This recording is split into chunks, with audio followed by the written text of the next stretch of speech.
The Union buries its dead. While out boating one Sunday afternoon on a billabong across the river, we saw a young man on horseback driving some horses along the bank. He said it was a fine day and asked if the water was deep there. The joker of our party said it was deep enough to drown him, and he laughed and rode farther up. We didn't take much notice of him. Next day a funeral gathered at a corner pub and asked each other in to have a drink while waiting for the hearse. They passed away some of the time dancing jigs to a piano in the bar parlour. They passed away the rest of the time skylarking and fighting. The defunct was a young union labourer, about 25, who had been drowned the previous day while trying to swim some horses across a billabong of the Darling.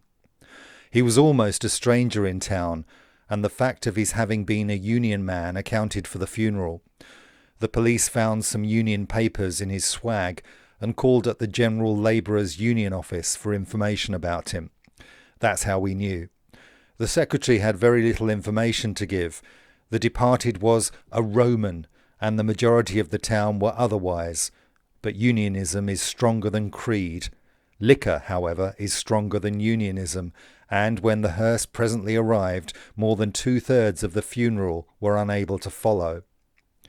The procession numbered 15, 14 souls following the broken shell of a soul. Perhaps not one of the 14 possessed a soul any more than the corpse did, but that doesn't matter. 4 or 5 of the funeral, who were boarders at the pub, borrowed a trap which the landlord used to carry passengers to and from the railway station. They were strangers to us who were on foot, and we to them.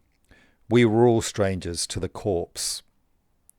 A horseman who looked like a drover just returned from a big trip dropped into our dusty wake and followed us a few hundred yards, dragging his pack-horse behind him.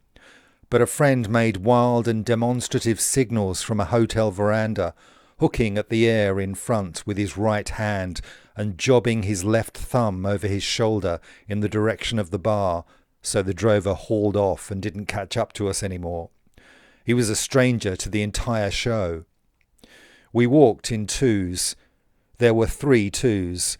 It was very hot and dusty. The heat rushed in fierce, dazzling rays across every iron roof and light-coloured wall that was turned to the sun. 1 or 2 pubs closed respectfully until we got past. They closed their bar doors, and the patrons went in through some side or back entrance for a few minutes. Bushmen seldom grumble at an inconvenience of this sort when it is caused by a funeral. They have too much respect for the dead. On the way to the cemetery we passed 3 shearers sitting on the shady side of a fence. One was drunk, very drunk. The other 2 covered their right ears with their hats, out of respect for the departed, whoever he might have been, and one of them kicked the drunk and muttered something to him. He straightened himself up, stared and reached helplessly for his hat, which he shoved half off and then on again. Then he made a great effort to pull himself together and succeeded. He stood up, braced his back against the fence, knocked off his hat and remorsefully placed his foot on it, to keep it off his head till the funeral passed. A tall, sentimental drover who walked by my side cynically quoted Byronic verses suitable to the occasion, to death, and asked with pathetic humour whether we thought the dead man's ticket would be recognised over yonder. It was a GLU ticket, and the general opinion was that it would be recognised. Presently my friend said, "You remember when we were in the boat yesterday? We saw a man driving some horses along the bank." "Yes." Lyon nodded at the hearse and said, "Well, that's him." I thought a while. "I didn't take any particular notice of him," I said. "He said something, didn't he?"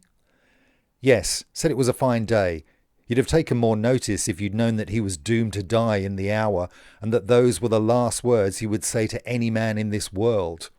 "To be sure," said a full voice from the rear. "If you'd known that, you'd have prolonged the conversation." We plodded on across the railway line and along the hot, dusty road which ran to the cemetery, some of us talking about the accident and lying about the narrow escapes we had had ourselves, Presently someone said, "There's the devil." I looked up and saw a priest standing in the shade of the tree by the cemetery gate.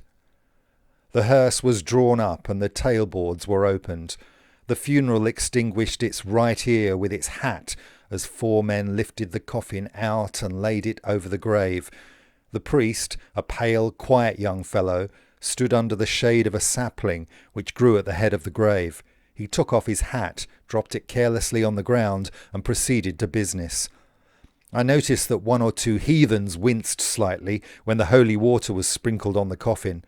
The drops quickly evaporated, and the little round black spots they left were soon dusted over, but the spots showed, by contrast, the cheapness and shabbiness of the cloth with which the coffin was covered. It seemed black before, now it looked a dusky grey. Just here man's ignorance and vanity made a farce of the funeral. A big bull-necked publican with heavy blotchy features and a supremely ignorant expression picked up the priest's straw hat and held it about 2 inches over the head of his reverence during the whole of the service. The father, be it remembered, was standing in the shade. A few shoved their hats on and off uneasily, struggling between their disgust for the living and their respect for the dead.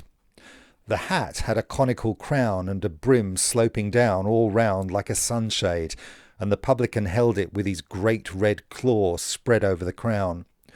To do the priest justice, perhaps he didn't notice the incident.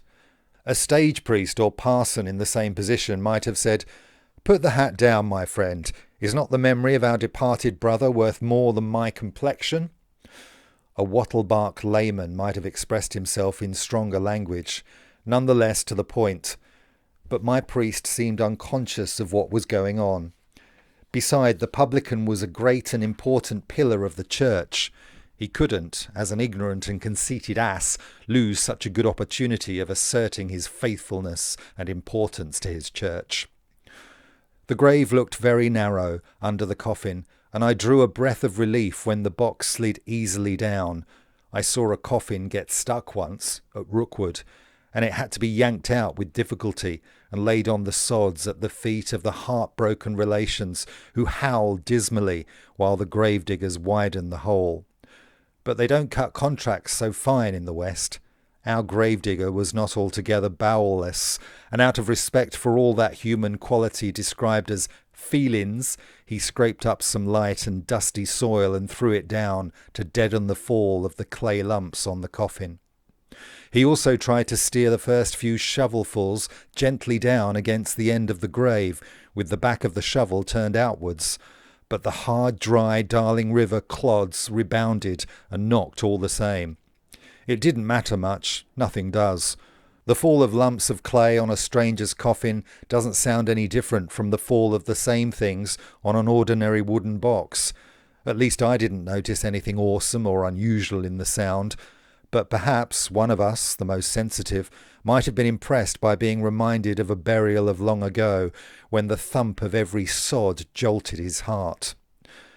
I have left out the wattle because it wasn't there. I have also neglected to mention the heartbroken old mate, with his grizzled head bowed and great pearly drops streaming down his rugged cheeks. He was absent. He was probably out back. For similar reasons, I have omitted reference to the suspicious moisture in the eyes of a bearded bush ruffian named Bill. Bill failed to turn up, and the only moisture was that which was induced by the heat. I have left out the sad Australian sunset, because the sun was not going down at the time. The burial took place exactly at midday. The dead bushman's name was Jim, apparently, but they found no portraits, nor locks of hair, nor any love letters, nor anything of that kind in his swag, not even a reference to his mother, only some papers relating to union matters. Most of us didn't know the name till we saw it on the coffin. We knew him as that poor chap that got drowned yesterday.